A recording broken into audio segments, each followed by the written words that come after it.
All right, Derek, let's get to the games of the week presented by BetMGM. Let's kick things off with the Chargers at the Chiefs. The Chiefs are -4 in this game.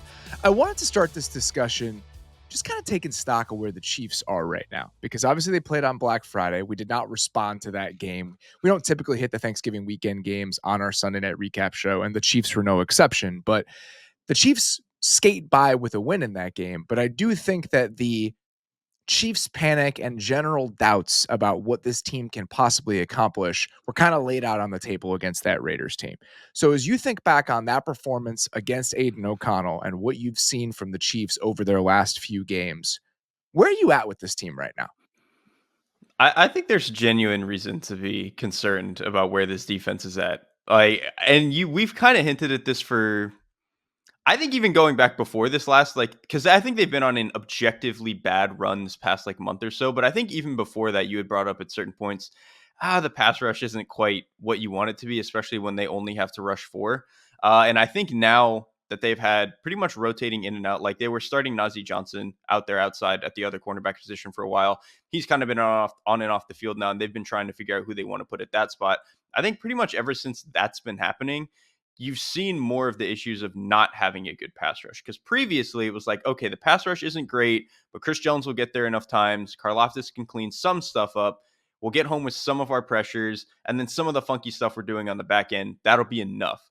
Now that I think the run defense has fallen off a little bit, now that I think the pass rush continues to be a problem, and now you have a clear mark in the secondary, it's like, okay, so a lot of the Jenga blocks are starting to be pulled out of this thing, where this is going from what was a top 8 defense, probably the first half of the season, to now like a bottom quartile defense at this point.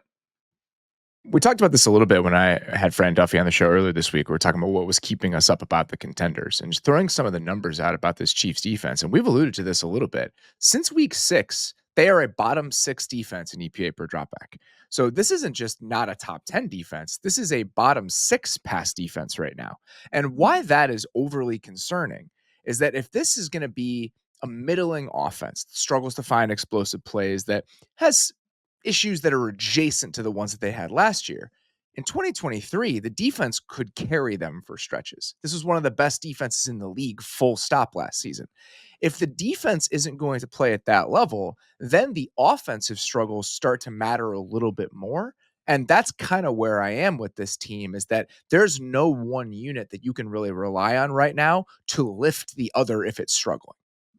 That's the biggest concern. Like you said, last year, especially over the second half of last year, right? Like early on last year, it was like, okay, they've got more to them than maybe we thought. And then by the end of last season, it was like, oh, they are legitimately a top 8-10 defense at this point. They're definitely not playing at that level now. And I think part of what we saw at the end of last season was, obviously Spags is still very much known for, when he does throw stuff at you, it's going to get home and it's going to be weird and it's going to be really good. But I think if we remember, like when he first got there, he was throwing 5 and 6 bodies at the problem a lot more often, because they kind of had to, right? It was what we talked about with Flores last year and a little bit early this year, kind of what the Cardinals do, where they just kind of throw BS at you. Spags had to do that early on. And then I think when he started to settle in with good players at the end of last year and even at earlier parts this year, he was like, we don't quite need to do as much of that, so I'm not going to. I almost think at this point it would kind of behoove them to go back to a little bit of the mad scientist mode and be like, hey man, we're not good enough right now. Let's try to just confuse them. Let's try to throw bodies at the problem, see if we can get a couple explosives, which again was kind of the formula for the Chiefs 3-4 years ago. And maybe the offense isn't good enough to live that way, and that is certainly part of the problem and part of the conversation we're having here. But I just don't know if like the Chiefs playing a little bit more conservative and reserved the way that they have the last 18 games is really conducive to the way that this roster is built right now. I think that makes sense. And looking back at that Raiders game, first of all, 2 observations on the Raiders side of things in that game. I actually liked a lot of the stuff that, let's call them the Turners, that Scott and North Turner sitting up there in the booth together were doing. There's a lot of motion. There were a lot of concepts, ideas that were making the Chiefs communicate in real time. And I felt like the secondary was struggling to do that. So if you're going to be cycling between options when offenses are stressing communication and cohesion on the back end, we're going to see some of the issues that we saw last week against the Raiders. The second thing, I really like watching Aiden O'Connell play football. I don't know what that says about me. I think it probably says more about me than it does about him. The place that I landed, first of all, he has the oldest man game for any quarterback in NFL history under age 30. He threw a sky hook at one point sideways and somehow completed it. That's the type of game we're talking about. I think that he is pretty definitively the least talented quarterback in the NFL that I actually enjoy watching. That's where I've landed with Aiden O'Connell. It sounds mean, but it's really not, because I think honestly, enjoyment of any and all players comes down to like relative expectations, right? Like Derek Carr is a better quarterback, but our expectation of what he can and should be is so much higher that it's like, oh my God, I hate watching this. Whereas like with Aiden O'Connell, the expectation is like, you just need to look competent here and give us a chance. And he does that. Like he'll take some hits. He's willing to throw downfield. Some of the throws that he was making in this game. The funniest part to me is when I watch him, and I agree with everything you said. For what he's got, he's incredibly fun to watch. His You can tell when he has to move outside of the pocket. There is something in his brain that is like giving an oh no response. He knows this is wrong for his body to do, but he has to do it. That to me is honestly the funniest part about watching him. I also think I'm potentially tempted to like him just because he's another Chicago suburbs product. Oh, He went to Stevenson High School, which is, I think I've told the story before in some capacity. I think someone else played at Stevenson, but we played against Stevenson my first game my junior year of high school. And that year we had like a dozen D1 players on our team, and we were like the top 5 team in the state coming into the year. Like we were supposed to be really, really good. And Stevenson was a solid program, like a really good football program, but not that year. They weren't supposed to be better than us. We walked into their place. They were a quarters coverage team, super bland. And our offensive coordinator, right before the game started, was like, if they blitz 5 times, I would be shocked. And they probably blitzed 80% of the time in that game, and we lost 30-0. So it is one of the most scarring days of my entire life. And for that reason, I should probably not like Aiden O'Connell. But again, the fact that we come from similar stock, I think is one of the reasons I'm just tempted to pump him up in these moments. it's kind of funny that story comes back to this team we didn't think was going to blitz the ton, and we're talking about a Chiefs team that we're like, hey man, you should probably start, catching teams off guard with how much you need to be throwing bodies at the problem. With the Chiefs, I think if this were any other team with any other history, we would say, they don't got it. Like they just don't have the juice when you look at both sides of the ball combined for them to make a lot of noise in the playoffs. But there's just too much earned equity with who they've been for me to say that. So I think that the place that I've landed is I have reservations. I have severe doubts. Those are there, but I'm not willing to let those take over quite yet with 5 or 6 weeks left in the regular season. I'm still leaving the door open for them to turn some of this around in a way that I probably wouldn't with just about any other team in the entire league. Yeah, when you have Patrick Mahomes, Andy Reid, what Steve Spagnuolo can do, like for as much as we just kind of chastise what the defense has become, I've seen Steve Spagnuolo cook up really good game plans in the playoffs with defenses that are about playing at this level, or were playing at this level in the regular season. And you can't necessarily expect him to do that every single time. But yeah, until somebody completely forces the door shut, you got to leave it cracked, because these guys have just proven they can do it. You'd hope that this week against the Chargers, who struggled to protect against the Atlanta Falcons last week, who have, I think by most measures, the worst pass rush in the NFL. Do we think that this weekend against the Chargers is a place where the Kansas City Chiefs defense can potentially get back on track? Yes, and I think it's a Chargers specific, in that I think there are certain ways that the Chargers can have good games, and I think when they go up against defenses that have good pass rush off the edge, that's actually where the Chargers can live, because their tackles are good. Like Slater and Alt, when they are on the field, when they're healthy, they are really, really good. You don't need to chip help them. You don't really need to do a whole lot, all that stuff. I think we saw last week that even if you have completely horrific pass rushers off the edge, if you have a guy on the interior like Grady Jarrett and you can throw a few blitzes at the backs, you can still get him. You can get home with 5 sacks against this Chargers offensive line. Well, guess what the Chiefs have? They have probably the second best defensive tackle in the league right now, with Chris Jones behind Dexter Lawrence. And then you have Steve Spagnuolo, who is willing and very capable of throwing these funky pressures at you where the back is going to get confused or he's going to lose and all that stuff. So I think even for as many questions as we just had about the Chiefs defense, this is actually kind of like the few things they are good at is exactly the type of things that gives the Chargers problems. Yeah, the backs and pass protection was that was something that jumped out rewatching some of that Chargers Falcons game from last week. Their inability to pick up some of those pressures and even twists and stunts, anything putting stress on the interior of the offensive line for that team was an issue last week. And I do think that the Chiefs are potentially set up to do that. Lad McConkey is also banged up right now. It was back in practice, so it does look like he's probably going to play. But if he's limited, we've talked about this. Even if you are encouraged by the way that Justin Herbert is playing this year, this is just not a lot of team with a lot of pass catching options. So if McConkey's at 75% combined with the concerns about everybody else, this does feel like the type of game where theoretically you could get back on track if you're the Chiefs, but we probably could have said the same thing last week with Aiden O'Connell throwing to Jacoby Myers and Brock Bowers. The only thing that I think I might think is the difference in this game is those Raiders guys are not great, like they're skill players. Trey Tucker can run, and Brock Bowers for a tight end can run. And I think this Chiefs defense, their secondary is not very fast, like outside of Mhm. McDuffie, obviously. He's a Yeah, you really, did really good see that athlete. last week. That's a really good point to bring up, actually. Yeah, like you can just outrace these guys. Lad McConkey is to me probably the best guy for them for the Chargers to do that.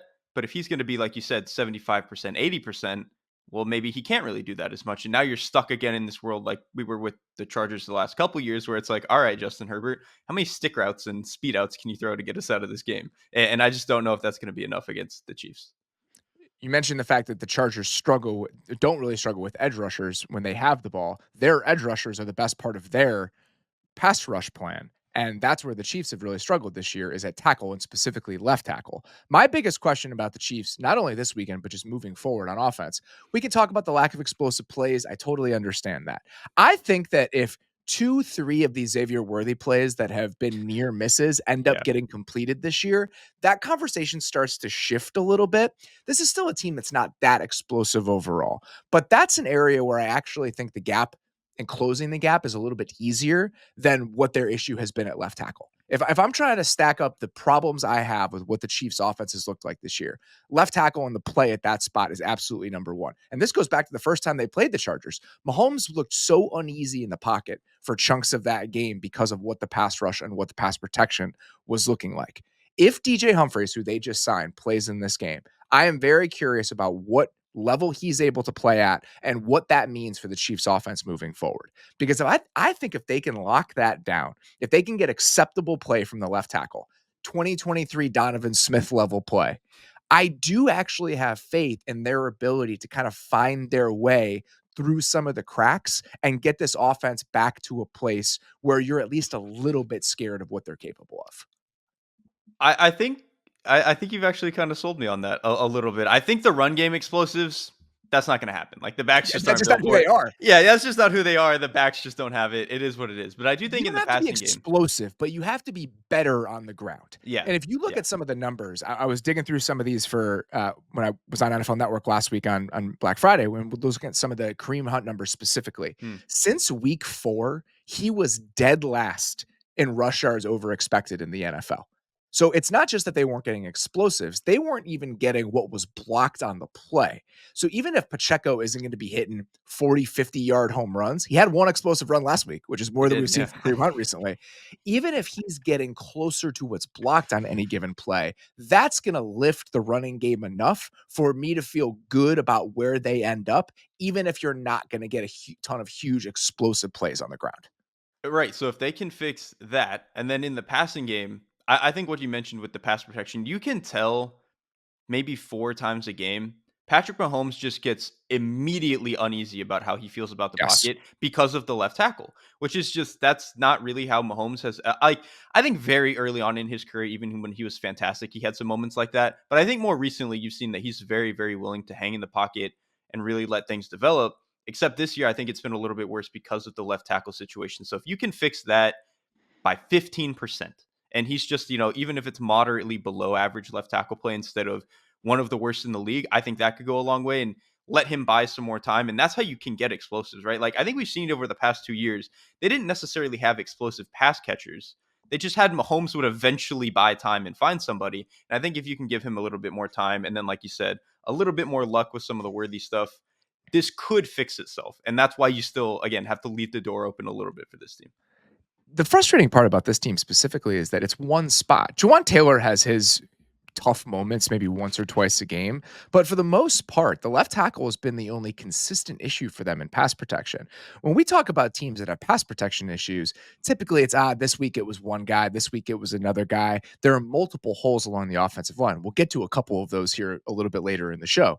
The Chiefs aren't that sort of team. The rest of their line is actually playing pretty well this season overall. So if they can get that fixed to at least to a marginal degree, I think that would go a long way. And specifically against the Chargers, I want to see what the running game right now looks like against the Chargers team that we've seen teams be able to run on them a little bit, right? The Falcons, it was okay. It wasn't great. It wasn't as consistent as we want it, but we talked about this. The Falcons are not a downhill running team. This Chargers team, as constructed, if you can run downhill at them, that is something that you could potentially tap into. So, what does this Chiefs running game look like with Pacheco, this offensive line with potentially DJ Humphries against this Chargers team? It's probably my number one question that is specific to the matchup on Sunday. That's a really good point, contrasting them to the Falcons, because they're Falcons again. I said this on last week's show. Pistol outside zone. That's the whole thing. Chiefs are, like you said, much more of a downhill. We want to pull guys. We want to use our center and our guards who can just crush people and kill people. Jawan Taylor can move people if he's getting like a double team and stuff. So I think that's a really good point, and that is the type of team that this Chargers defense has typically struggled to defend the run against. Dan Henley not practicing. That's really Denzel Perriman limited. Junior Colson coming back from IR. So you're going to have all three linebackers, even if they play, are banged up or have been on the shelf for a little while. So that's just one more thing to keep in mind when you're considering what this Chargers run defense could look like against this version of the Chiefs. Let's get to our next one here. The Seahawks at the Cardinals. The Cardinals are -2.5. Framing on this one is pretty easy. This is a massive game in the NFC West. If the Seahawks win this game, they go to 8-5. If the Cardinals lose this game, they go to 6-7. So you're now 2 games behind Seattle in the division, and you have lost the tiebreaker. Seattle will have swept them in the regular season because this team played 2 weeks ago. So now you're essentially 3 games back from Seattle in the NFC West. The Cardinals also potentially could catch Washington for a wild card spot, but if they lose this game, Washington is idle this week. They're on bye. They would also be 2 games back of Washington with a head-to-head loss to Washington early this season. So now you're essentially 3 games back because of tiebreakers against the 2 teams you would need to catch in order to make the playoffs. So Seattle gives itself a decent amount of breathing room, and the Cardinals give themselves a very tough road to the postseason if they lose this game on Sunday. That's the perfect framing for it. For Seattle, it's okay, we can give ourselves some breathing room here. We'll be okay. If we lose it, it's not the end of the world. If the Cardinals lose it, it is the end of the world. They would basically have to win out for the rest of the season and get a little bit lucky with some of what Seattle is doing in terms of, maybe they just somehow lose out, which is probably not going to happen because I think this team is decent. This Arizona team is really frustrating. Like they are. I'm just going to jump right in. This is so perfect, though, because this gets back to our conversation about expectations. Yes. The Cardinals are a top 10 offense by a lot of metrics this year, like a back half of the top 10 offense. But because of the heights we have seen them reach at times this season, now that they've slid back for the last couple games, the expectations in your mind have been recalibrated. So that is the product of a lot of the frustration that you're feeling right now. It absolutely is. And that is where I want to start. That side of the ball, Cardinals offense. I watched that last game against the Vikings. Friendship with Cardinals offense is over. Like it's done. They are not a bad Not unit, even like you just need to have a conversation, like you're cutting them out of your life entirely. That's a big step to take. I'm probably being a little bit harsh here, but I just watched that game, and to me it felt like that was the game where I could see what they want to be, right? Like they're getting into a bunch of nub stuff. They're getting into a bunch of double Y where they're getting 2 tight ends on the field, or they're bringing in like a fullback, or they're bringing in extra bodies. They're bringing in 2 backs. They want to do all this stuff and get heavy under center and be that type of team.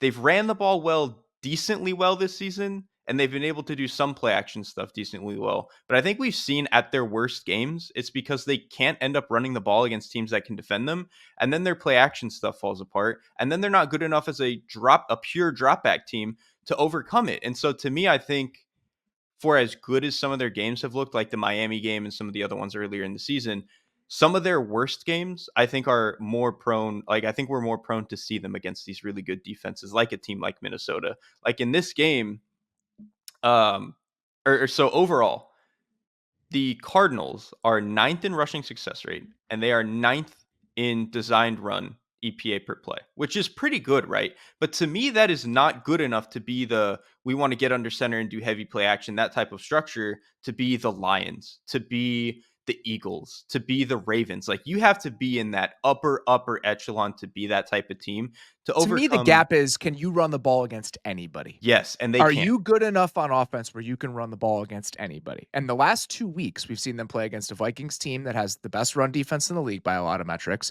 The Vikings do a very considered job in how they Oh defend the yeah, run. They don't have great players up front, talent-wise, but they're going to create a lot of havoc on early downs in order to get you into those defined passing situations. Against Seattle 2 weeks ago, James Conner had 7 carries for 8 yards. They could not run the ball. In Seattle's case, Seattle's personnel up front is better than what the Cardinals are trotting out right now. So if you can't run the ball against these good teams, then like you said, the rest of it starts to unravel a little bit. And I think that's what we've seen the last 2 weeks. Minnesota is arguably the best defense in the league. right. Seattle's defense, the way they're playing right now, this is like a top 5 to 7-ish unit as currently constructed, the level that we've seen from them over the last couple days.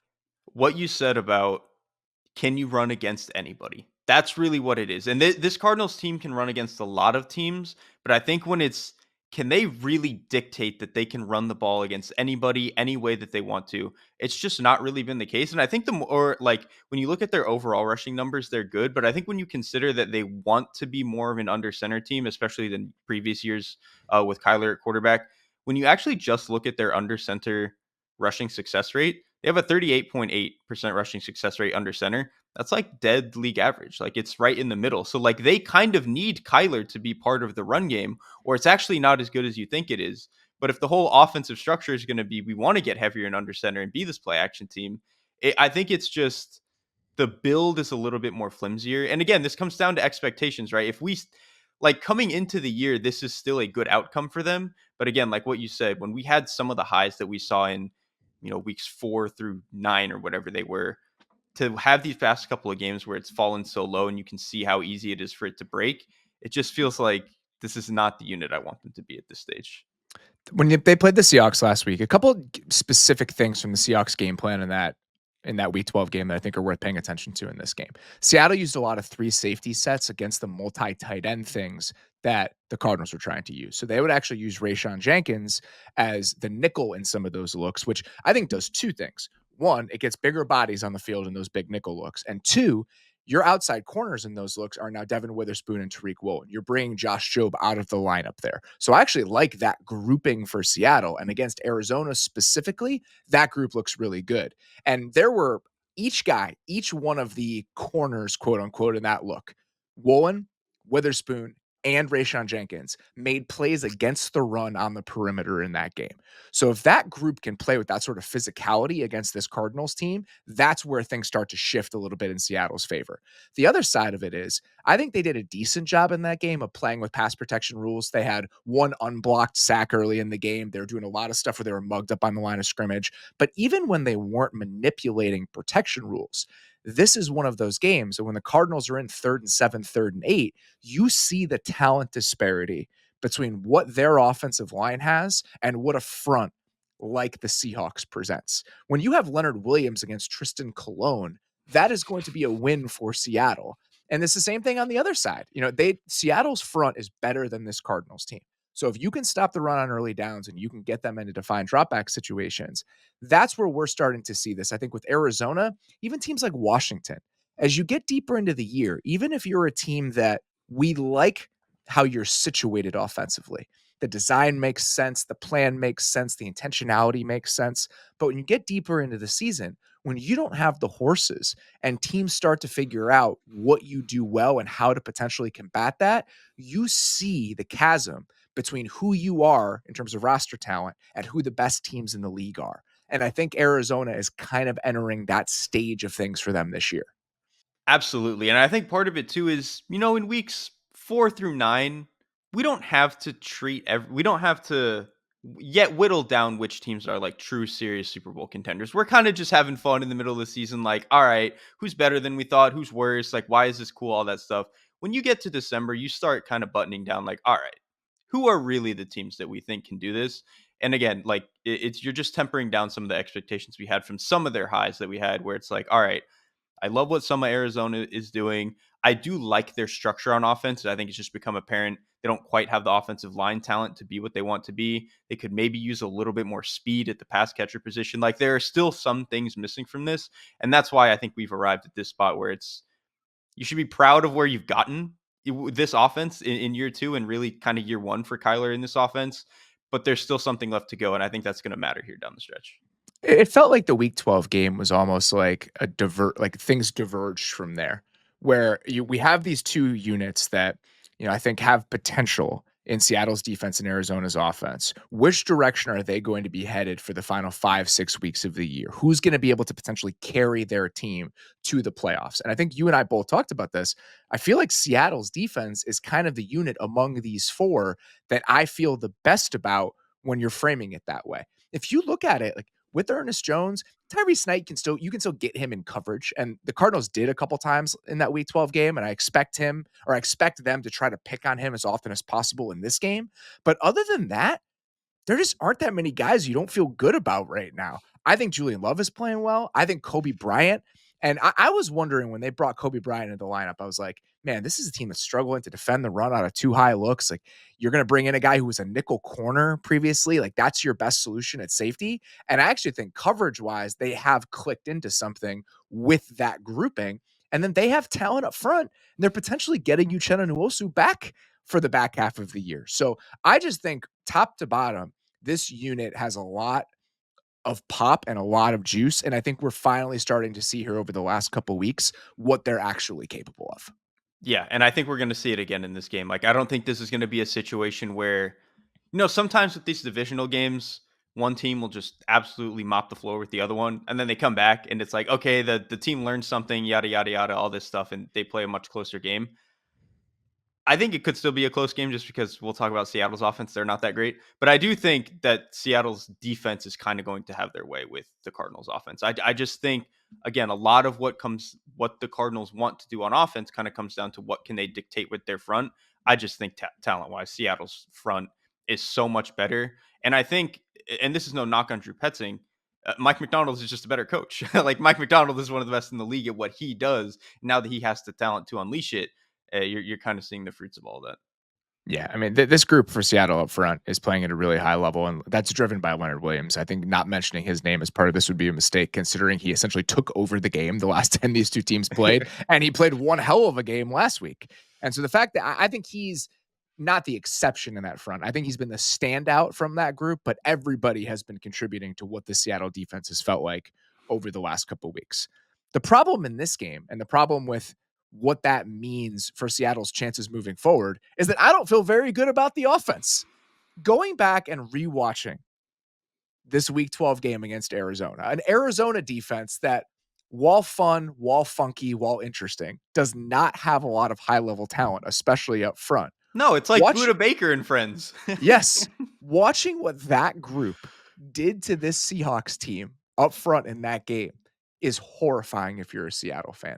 And I really don't know how this gets fixed, because I'm looking at the run game specifically. And I'm like, all right, I want them to run the ball a little bit more, and I want to see them try to figure out what they're able to do on the ground. And they're trying stuff, right? They're having that fast escort motion with the tight end where they're trying to cave in one side, create some space over there. They're running gap scheme stuff. And the problem is, every single time they're trying to trot out a different design or a different idea in the run game, the guys that have to win at the point of attack for any of this to work are consistently losing. And if that's the starting point with your offensive line, and anybody, Laken Tomlinson had multiple just baffling, like stupefying moments in the run game against this Arizona team 2 weeks ago.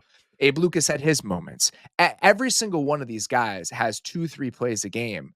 Maybe outside of Charles Cross as a run blocker, he's struggled more as a pass protector than you want him to. But all four of the other guys have like 2 or 3 moments a game where you're like, oh my God, there was a play. This isn't a run blocking, but to me, this is the perfect example. They're backed up. They got a penalty on first down. It was like 1st and 16. and they're trying to run a screen as like a get back on track play. And the right guard, I think by that point, I think Anthony Bradford had been benched and they'd put Christian Haynes back in. And so Oluwatimi and Christian Haynes are in space on the screen. They both go to one guy. So there's one screw up there. As they're trying to block that man in space, he runs right between them. So they went to the same guy, and then neither of them blocked that guy. And I wish that was an outlier in what it's like to watch this offensive line right now, but unfortunately it's not. So the fact that that's what you're working with up front, I don't know what you're supposed to do with that. I don't know what the potential answers are when that is the foundation on which your offense has built. So that's why I don't even get to a place where I'm really criticizing Ryan Grubb that much or being like, oh man, how can you be doing this? How can your offense look like this? Because I don't know as an offensive architect and play caller what you're supposed to do when this is the starting point that you're working with. I really don't know either. Like there are still certain things about Grubb's offense that do frustrate me. Like I think he probably thinks the offense can be more vertical than it can be with considered how the pass protection is. But I think specifically with the run game, it's like at a certain point you kind of just need your guys, like you said, to win their blocks, and almost none of them do. And I think that is the biggest problem. And to me, it's not really like a coaching thing because I think if you watch them specifically in pass protection, and we've talked about this before, they don't really allow that many free rushers. They actually did in this Arizona game, and Arizona did a really good job with that. But in One of the only times they did it though was in the one that really sticks out in my mind. They were in empty. So yeah, it's just right. that's a situation where they You're just kind of got just beat stuck. by the call. Yeah. The Cardinals ran the exact same simulated pressure later in the game, and Walker picked it up. So I don't think that they're getting this isn't a Texan situation where we're No. Oh looking my at like God, no. 6, 7, 8 unblocked pressures a game. This is more of a talent issue than anything else. And that's honestly what's so frustrating about it because it's like, what are you supposed to do? Like, we have the right plan for all of this. We just cannot block the people in front of us. Yeah, that's the biggest issue. It's like you put all the puzzle pieces in the right spot. Like everyone's where they need to be, and it doesn't come together to make the right picture. And that's really been the biggest issue. And that's why I don't know if that gets solved this season. Like there's a shot, right, that Abe Lucas, the more he plays, he can get more up to speed and he can really start to play a little bit better. But the interior is still going to be a problem. They've played like 4 different guys at right guard at this point. They had their center literally retire like 2 weeks ago. The left guard spot has not been any better. Like I just I don't think the interior is going to get fixed. And if Charles Cross is going to have some of the weaknesses that he's had the past, month or so, I think generally he's a good player and he'll get back on track eventually. But the past month has not been his best play. And then until Abe Lucas gets back, it's like, man, there's just you can't slide everywhere and chip everyone all at once. Like somebody has to have a one-on-one and somebody has to win. And I just don't know who I really trust on the Seahawks offensive line to hold up that way. The only positive spin you can give to this is that I do think that Lucas has been better in pass protection overall than the other options they had at right tackle Right. for a huge chunk of this year. But he still hasn't been perfect. There was another play that really stuck out from that game. They had a third down early in the game. It was like 3rd and 9 on their second drive. And the route distribution on the play against a zone look was actually beautiful. Like you see it happen in real time. Both JSN and DK pop open on kind of like short curls or sit routes in space where if you have even a sliver of freedom as a quarterback, a sliver of space, you can make that throw. The problem is the moment if you pause the tape at the moment the routes finish distributing, it's actually pretty hilarious. Abe Lucas has been pushed back 5 yards. I'm not kidding. You see him slide backwards because of what Zaven Collins has done to him. So his heels are on Gino's toes.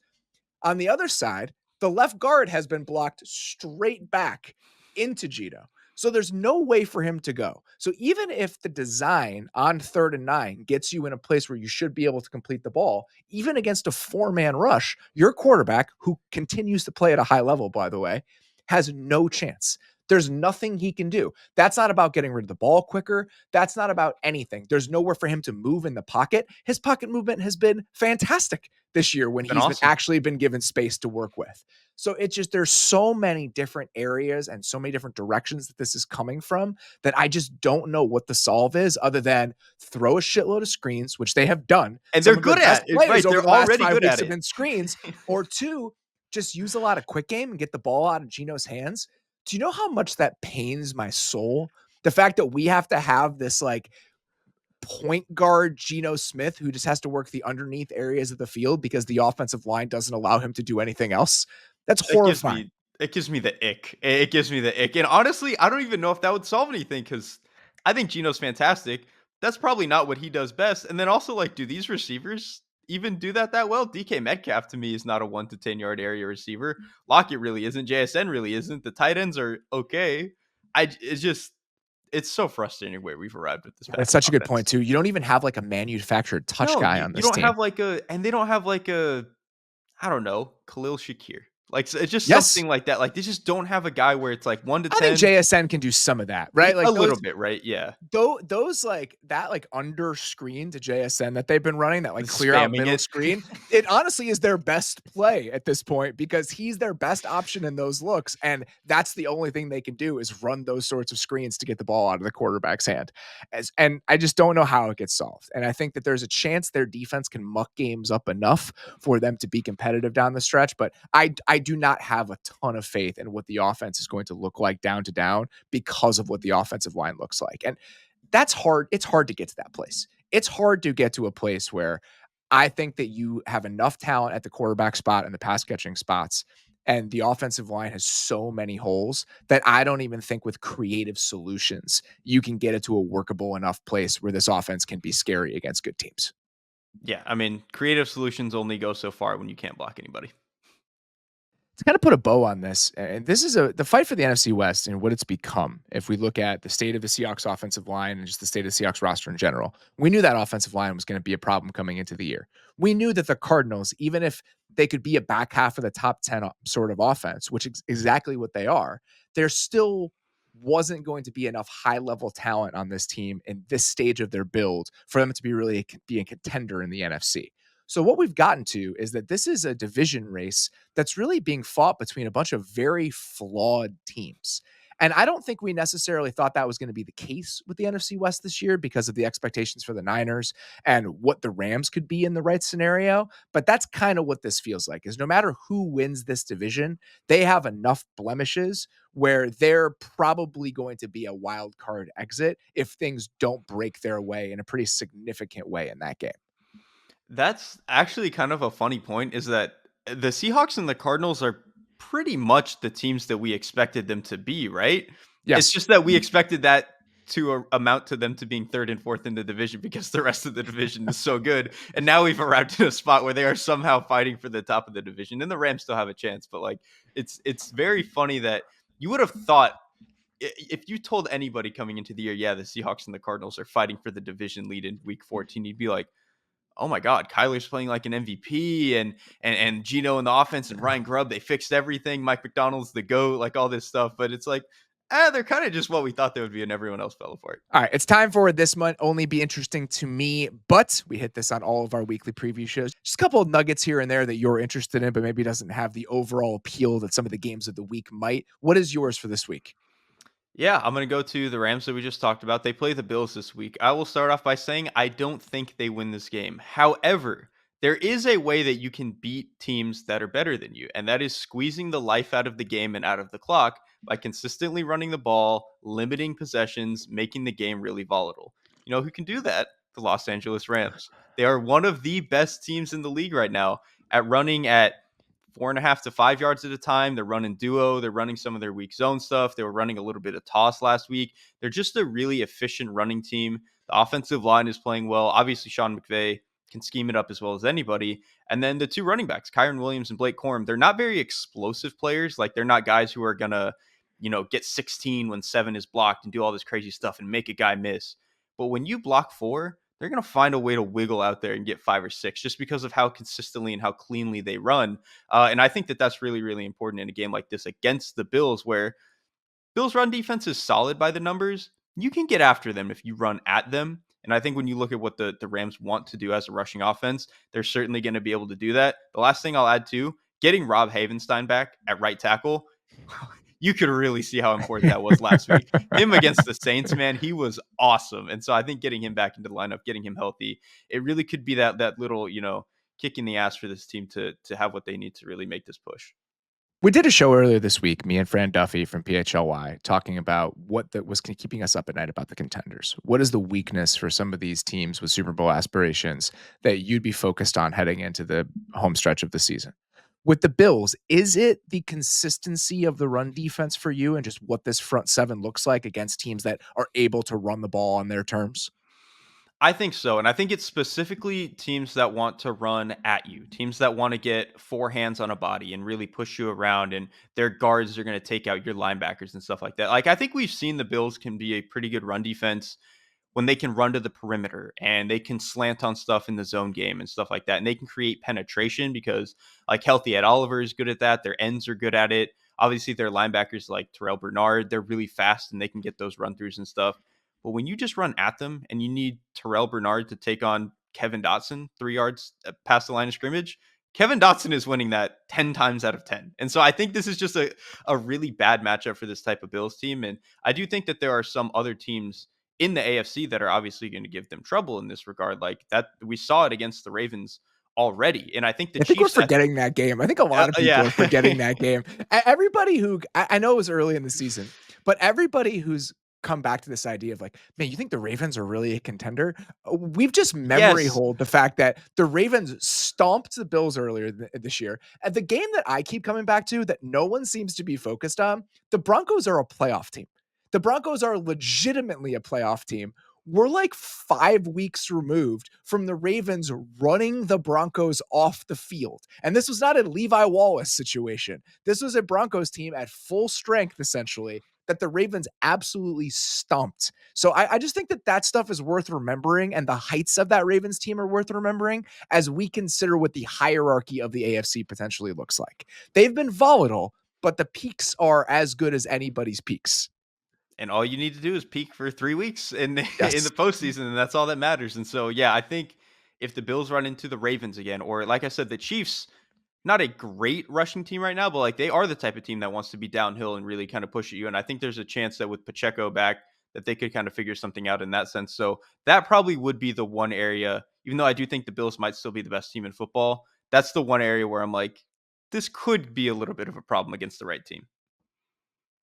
If the Rams somehow can win this game, if they can shorten it, if they can make it a little volatile in the way that you're talking about, if Stafford can make 2, 3, 4 throws and they can run the ball that consistently, and the Cardinals beat the Seahawks, now we're getting to an interesting place here. Even if the Rams lose to the Bills and the Cardinals beat the Seahawks, things are get very, very tight in that division. So let's say the Cardinals can beat a deeply flawed Seahawks team, as we previously discussed.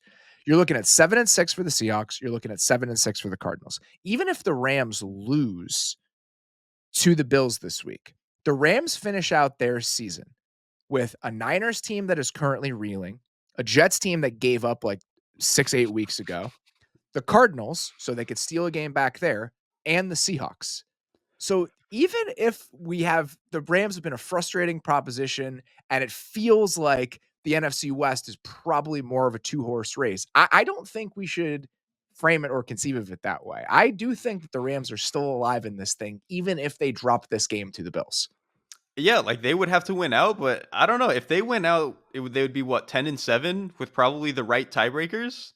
Okay, I mean that might be enough. That really might be enough. And even at that point, depending on what Washington is, that might even be enough for the wild card. Like if they kind of end up falling down the stretch, because that's probably the team they're most fighting for a wild card spot. So the Rams are very much alive here. This is a huge game though. Like if they get it, they are. I hate the question. I hate the weekly question I get of who's going to win the division. But if the Rams do win this game, I might. We'll see where I think about if they can actually do it. We will revisit that question on Yeah, Sunday I night as know we we have will. for the last few weeks. This might only be interesting to me this week is what is Bryce Young going to look like against the Eagles defense? Because Bryce Young has looked really good over the last couple weeks, but and I don't this isn't even like to rain on the Bryce Young parade. This is purely contextualization. The last 2 games that we saw from Bryce Young where he was playing at a pretty good clip. He played against the Bucks last week. Since week 7, where do you think the Tampa Bay Buccaneers rank at EPA per dropback defensively? It can't be more than like it can't be better than like 30th. They are dead last. They Okay, they are well, firmly dead last. The Chiefs, we talked about this a little bit earlier. The Chiefs, we think of them as like this really good pass defense. Over that same stretch of time, the Chiefs are 27th in EPA per dropback. And this isn't like a 2-3 week stretch. This is the second half of the 12 games that we have played. The Chiefs are a bottom 6 pass defense. It's harder to get further removed from that sort of unit than what the Philadelphia Eagles are right now. If the Bucks can't figure themselves out at all playing zone coverage, the Eagles are probably the best zone coverage team in the NFL. So how Bryce Young not even solves. I'm not even trying to push it to that place, but can this look like a functional pass offense? And can he look like a version of the guy that we saw over the last couple weeks against an Eagles team playing this way? Because if he can, then I'm very interested in the Bryce Young conversation that we're potentially going to have over the next 5 or 6 weeks and into 2025. Yeah, he doesn't need to win this game. He doesn't need to be great. It's not going to happen. The Eagles might be in there for contention of best team in the league right now. What I want to see, and what I think we didn't see from Bryce Young for the first, what was it, 18 games of his career or whatever, he just wasn't good at the stuff that he was good at in college. And the stuff that he was good at in college was being creative, getting outside of the pocket, being good at making a player miss in and around the pocket so that he could extend the play for another second and a half. And then being really good at throwing on the run or just kind of late in the down, like understanding where I need to put the ball relative to defenders and all that stuff, and throwing with good accuracy when he didn't necessarily need 100 miles on an hour on the throw, because that's just not what he does. But getting some of that stuff, he just wasn't good at that for the early portions of his career. And even earlier this season, what we've seen in the last few weeks is, okay, he is confident at making plays. He is confident getting outside of the pocket and making a guy miss. He's not scared to go make a play. And I think that that's been hugely important. And so he just needs to continue to be good at those things, because he still has holes in his game, right? His arm isn't very good. He doesn't throw down the field all that well or outside the numbers consistently the way that some of the top quarterbacks can. He I think can't you see drive the ball he can't outside the drive numbers. it. That's I what it is. actually like, and we'll His talk about this in a layering second. is good. I like how he Yes, throws the ball outside of the numbers, but he does not right. have the arm to drive the ball down the field into those areas. Correct.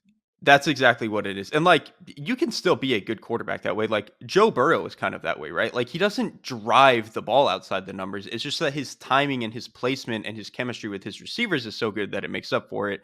And you just hope that Bryce Young can kind of get up to that level at a certain point. But again, you still see some of the other issues with Young. You can still see moments where he's a little bit too small in the pocket and stuff like Because he that. But is. I think He's because yes, small. he's 5. Yeah, exactly. He is small. Like that's not going to change. But if he can continue to do well at the stuff that again that he was good at in college that we just didn't see for 18 weeks in the NFL, if he can do that against a really, really good NFL defense, maybe the best. And to me in particular, it's making pass rushers miss. This is a really good Eagles pass rush, and they're going to make him miss. And they're going to force opportunities where he has to make somebody miss. If he can do that 3-4 times in this game and not take 6 sacks, okay, I will start to feel better about what they can do with him moving forward. I think that Bryce Young conversation, he's just doing the things we thought he'd be good at better is right where I would land. He isn't shocking me at all with new skills or new strengths or overcoming weaknesses that we were worried about coming into his career. He's doing the things we thought he would be good at. And there are 3 things that I would point to that I've seen over the last couple of weeks that stand out to me. One, just getting rid of the ball on time in structure on underneath throws. It's watching him play point guard has been very fun. And watching him just have more command of this offense and where he's supposed to go with the ball, have really been enjoying that. 2, he is making plays off schedule. He is creating. He is finding time in the pocket. And we are seeing some of that magic that we saw as a playmaker that really made him a special player at Alabama. That has shown up a lot more over the last couple of weeks.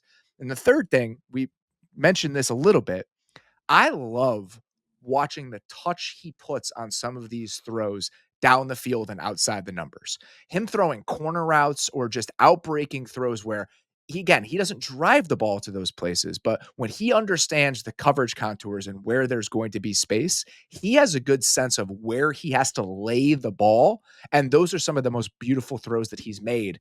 I go back to the Giants game and the last couple games that we've seen him play. So if that's going to be the core principles of who Bryce Young is as a quarterback, you can work with that. Like that is enough for you to work with. And I think that's where I am with him and with this Carolina team is that my hope for Bryce Young coming into the league was even if he had a defined ceiling because of those physical limitations, could he be an average to slightly above average NFL quarterback over the course of his rookie contract, and with that level of play and that skill set, could you build something intriguing around him? And then we'll have the conversation about paying him $55 million a year in 2028 or whenever we have to have it. And that's kind of where I am. Like what he's given them and the level of play that he's given them, combined with the offensive line that they've built, they have some of these young pass catchers. Like this is a team that I'm intrigued by now. I'm intrigued by what the build and what the potential pathways are for them with Bryce Young at quarterback. I thought that was completely off the table on like September 20th. So to even be back in that spot, I think you have to feel pretty good about that if you're a Panthers fan or if you are someone involved in the Panthers organization. Intrigued is the perfect word because I'm still not sure that this is going to work. I'm still not sure what the ceiling is, all of that stuff. I'm still not sure, like you said, in 3 years that this is necessarily going to be the answer. But if you asked me 6 weeks ago, did I care at all about what the Panthers were going to be in 2025? I would have said no. Like they don't have an answer at quarterback. It's a bad quarterback class. They have too many problems on defense. Like I just don't care. If Bryce Young is at least going to be good enough that I have to consider like, okay, where is this going?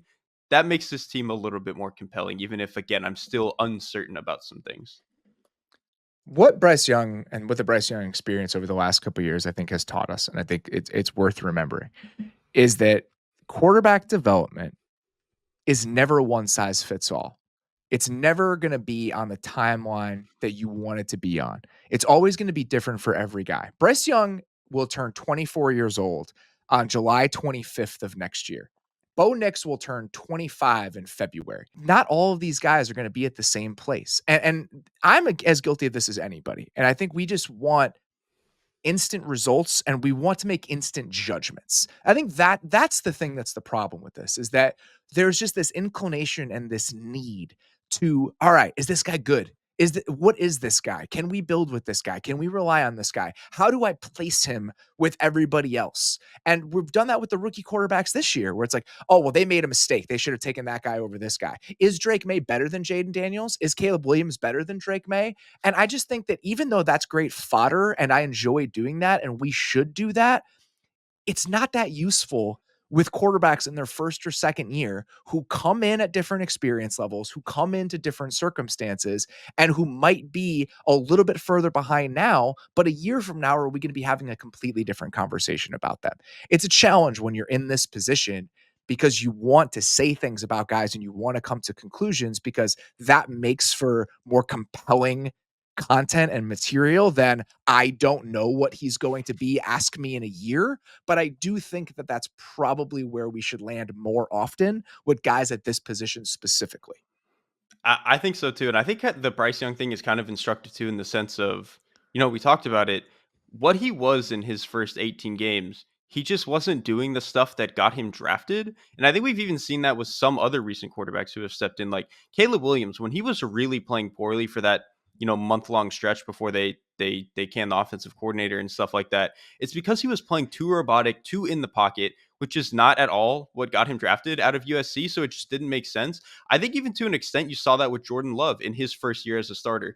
When you watch Jordan Love at Utah State, and obviously he had years to develop and stuff like that. When you watch Jordan Love at Utah State, he was just kind of doing whatever. He was freewheeling. He was like hanging around in the pocket, bouncing, chucking stuff off his back foot. And I think you saw in his first 8, 9 starts, he was really trying to be like robotic to a fault of like, this is how I play NFL quarterback, like almost too robotically. And I think a lot of these young guys in their first handful of starts, some of them can get too drug into that and kind of forget what got them to this point, to be an NFL quarterback in the first place. And I think once those guys finally settle in, whether it's being benched or just playing enough games to where they can find the right balance, that's when you start to understand what these guys actually are. Yeah, I think that we all expect for the line to go in one direction. Either the line It is would going be to go easier if up. I was that way. The line is either going to go up into infinity, or the line is going to go up and then plateau and then just be straight for the rest of time. And that's just not how it goes. It's going to go up and it's going to go down and it's going to go backwards. It's going to shoot up for little things. That's how it's going to be with some of these quarterbacks. And I think embracing that uncertainty and just being willing to admit every once in a while, I don't know.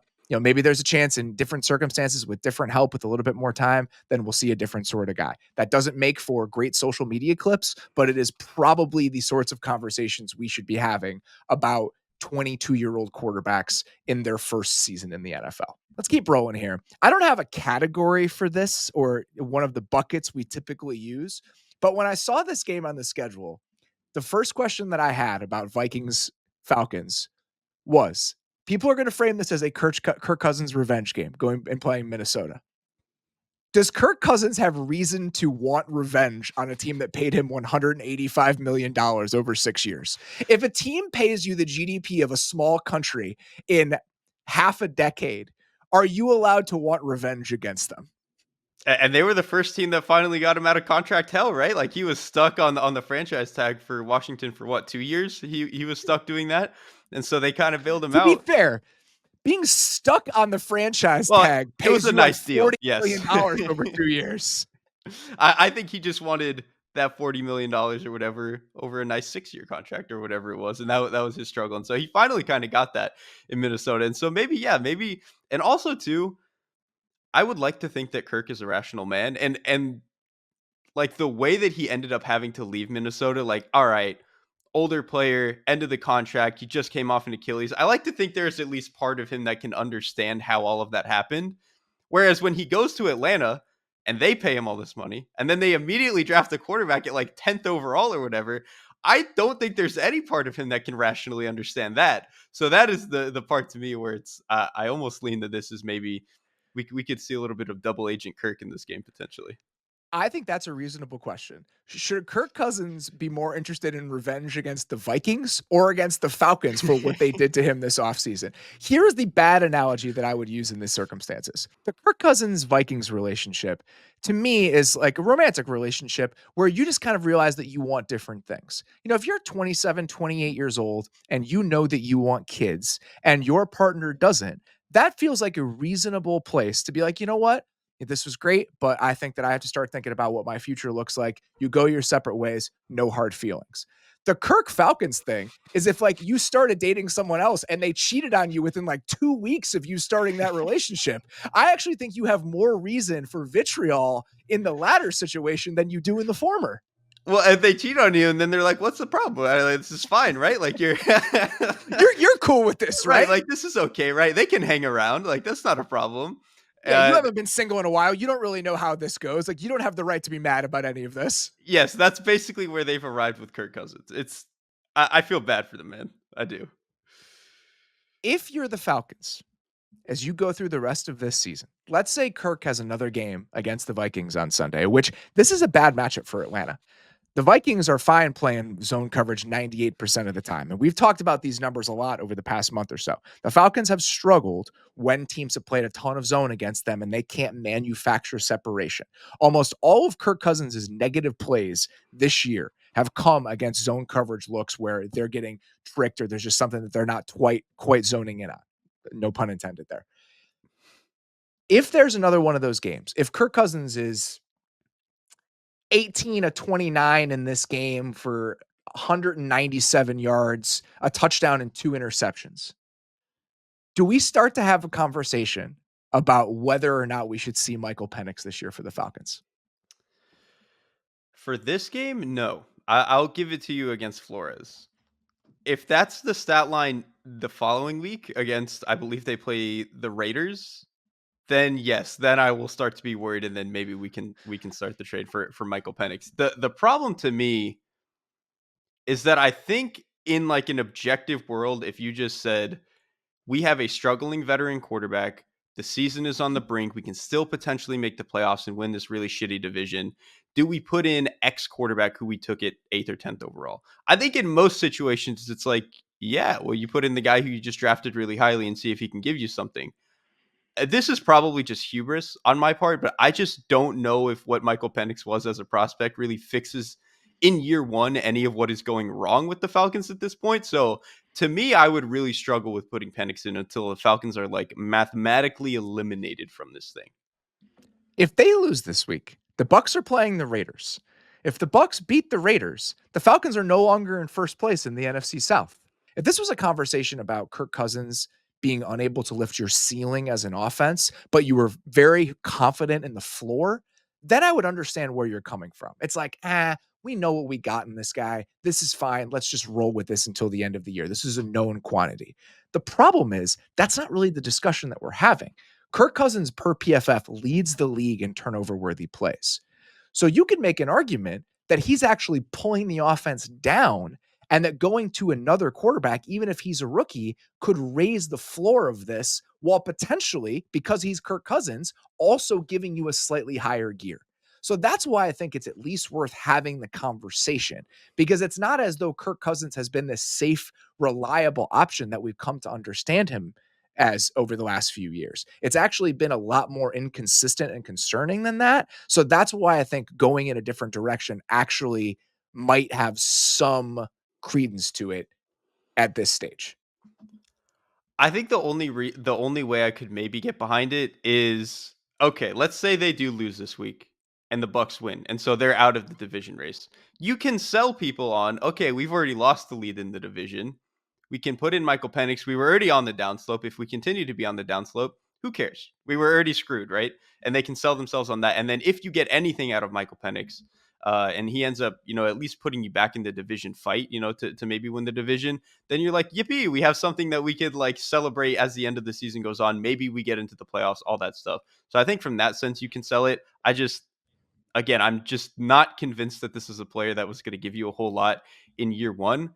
Just kind of based on some of like what he does and doesn't do very well. Like he moves better than Kirk Cousins. I don't think it's like enough to. I think you move better than Kirk Cousins in the That is pocket right probably now. true. That is probably true at this point. I I just won't don't say think it's. me. You're younger and more spry than I am. So I think that you might move a little bit better than Kirk Cousins in the pocket, even if I wouldn't. We'll see. We'll see. Maybe I'll have to see if I can race Kirk Cousins somewhere. See if that holds true. But I just don't know if it would like do anything meaningful to like change the way that the offense is structured. And then to me, like the whole thing with Michael Penix coming out of college was, okay, he can throw downfield a lot and push the ball down the field. One, I don't think the Falcons have great receivers for that. But two, the entire offense has been built to throw the middle of the field, and that was like the one area where I thought it was going to take him some time to figure some stuff out. So it's just, again, maybe this is me just like believing too much in what like my ability to watch a college player, and I fully understand that, but I can't like lie to myself and just be like, this is X quarterback that I'm just throwing in there.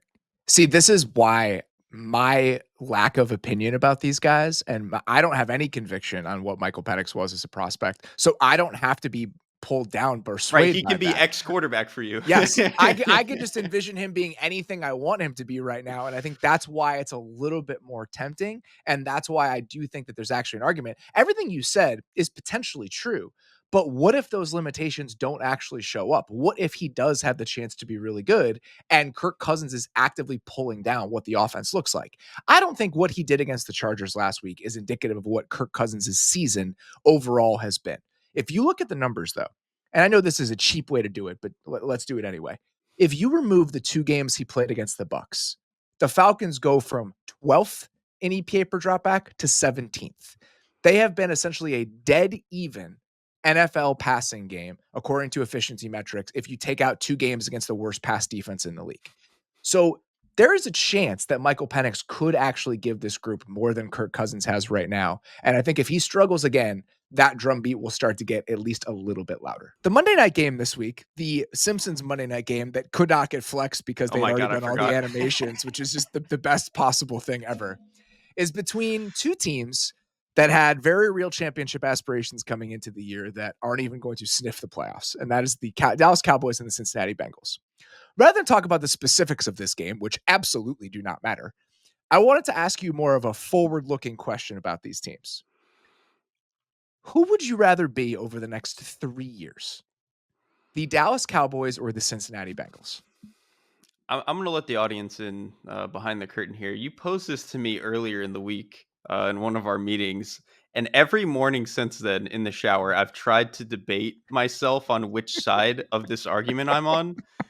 And I'm not sure I've decided it until this very moment. Uh, I think I probably would end up leaning the Bengals. And here's kind of why I ended up leaning the Bengals. I think there is an argument that with the Cowboys, you have a really good quarterback, you have CeeDee Lamb, you have Micah Parsons. That's a pretty good core. And then because Mike McCarthy is probably going to get fired this year, you can open up the head coaching position to maybe you get a Ben Johnson or ex head coach du jour, and that fixes some stuff on the Oh, offense. And I, now I you're think that's shooting pretty high. and yeah, I know. I'm just saying, like, this is all theory. And so, like, maybe your top 10 quarterback can start playing like a top 10 quarterback again. And then I just started thinking about it, and I was like, I don't really care because at the end of the day, the Joe Burrow offense for Cincinnati is always going to be the Joe Burrow offense. And so long as you have Jamar Chase, they will probably also be a top 8 to 10 offense, the way that you're hoping Dallas can get back to. So I would probably just end up leaning on that side of the ball, especially too. I think if you asked me this question with the way that Joe Burrow had been playing the past couple of years, where he was obviously really good, but I personally thought Dak was a better player, I might have a different answer. But I actually think Joe Burrow has answered some questions that I had about him previously. That makes me more confident that I'm willing to go with him in this side. It's tempting to pick the Bengals simply because all you have to say is they have probably the better quarterback and he's 4 years younger. Joe Burrow playing at this level gives you a chance to be an elite offense essentially every year, especially when you have the most explosive, dynamic skill position player in the NFL. We can hem and haw about whether you'd rather have Justin Jefferson or Jamar Chase. There is no one who is a bigger threat to be 6 instant points in the NFL right now than Jamar Chase. He is an absolute superstar. So you combine that with the level that we've seen Joe Burrow play at. That's a hell of a foundation for any sort of offense. You are probably going to be a top 10-ish offense if the quarterback stays healthy in pretty much every single year. But I kind of think that's where most of the arguments in favor of the Bengals stop. And that's Yeah. probably where you land on this is ultimately going to be about how much do you weigh that part of the argument. If that's enough for you, that's fine. You can slam the door, you can finish it, you can close the book, whatever. That's a reasonable enough argument. I think most of the other stuff is probably in favor of the Cowboys. We can talk about financial flexibility, all those things. The Bengals realistically could have like $90 million in cap space next year if they move on from, certain guys on defense. If they wanted to, they could use some of that money to rebuild the defense through free agency in the same way that we saw them do a few years ago. Harder when you've already paid some of the offensive players. You're going to have to pay Jamar Chase. So you're never going to have the financial freedom that you had in 2020, 2021. But there's still a chance that you can go out and try to remake the front seven by throwing some money around this offseason. The Cowboys also could have a decent amount of freedom and flexibility in free agency next year if they end up restructuring Dak's contract. He has a $90 million cap hit next year, which is absolutely hilarious. And he's not going to play on that. It's just about, are you going to zero it out all the way? Are you going to do half of it? What are you going to do? And for me, the biggest question with the Cowboys is when you do that, when you restructure his contract and you free up some money for yourself, are you going to spend that money? In theory, the Cowboys have the means to spend on their roster if they want to pull a couple of these levers and restructure a couple of these contracts. The difference is they haven't done that over the last few years. But the argument I think in favor of Dallas in terms of how aggressive they can be and how much flexibility they would have is that in theory, they can do it. The way that they structure contracts, the way that they spend money. We know what the Bengals are. The Bengals are probably not going to do those things. There's a chance at least that the Cowboys would. And that combined with Dak, CD, Micah Parsons, and what a new coaching staff could look like for them. I don't even need to go to Ben Johnson. What if the Cowboys hired like Liam Cohen? And we have Dak Prescott and CD Lamb and a young offensive line that I think, hopefully you take a small step forward next year in that sort of offense. I think that has the potential to be an offense that bounces back in a big way.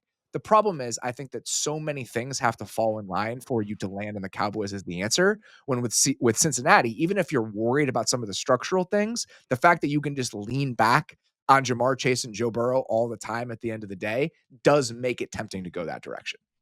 I think that's what it is. I think if you could guarantee that I'm threading the needle on most things for both teams, the outcome it probably is higher for Dallas because like their offensive line currently is better. Like that gives you a little bit of a better help. If you add a couple more pieces on defense, you have the best defensive player between the two, obviously, in Micah Parsons. He's so explosive. So like there are ways that this could be better for Dallas. The ceiling could be higher.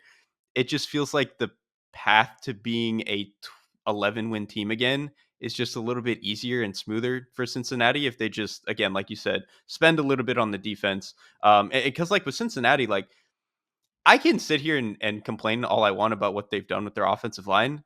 I've seen Joe Burrow and this offense play really well with a bad offensive Yeah. line. Like it to a degree, it doesn't matter unless it somehow gets significantly worse. So I just think the floor is probably higher and the path is easier with Burrow and the Bengals. We're going to have this conversation in depth on the midweek show next week. We're going to have Paul Diener Jr., our Bengals writer, on to talk about the Monday night game between these two teams. We'll have like a bigger picture Bengals discussion because I'm fascinated about how they're going to approach this offseason. You know, the Bengals are number one in cap spending on their defensive line this season. What? Number one in There's the no NFL. way. Number one. Trey Hendrickson, Sheldon Rankins, BJ Hill, and Sam Hubbard all make at least $10 million. So this is not for lack of investment. This is just every single move they've made in the front seven over the last 3 years has been wrong. Every single one. That is so crazy to me. Like I guess that's one of those things where like you probably just need to I need to check in on, over the cap or something once every couple of months to remember what guys are being paid. Cause in my head, I look at guys like Sam Hubbard and Sheldon Rankins. I'm like, it's probably like 4.5 million a year. It's probably nothing that crazy. And so to hear that they're all making 10 million plus is like, all right, at least Hendrickson, you're getting what you paid for. The others, yeah. So the simple thing would be like, oh, let's just throw some money at linebacker and defensive line. Well, they've already done that. Right, They they've just threw tried. money at the wrong guys, and this is where we've ended up. Before we get out of here, we finish all of these preview shows with one simple question. What do you want to know at the end of week 14?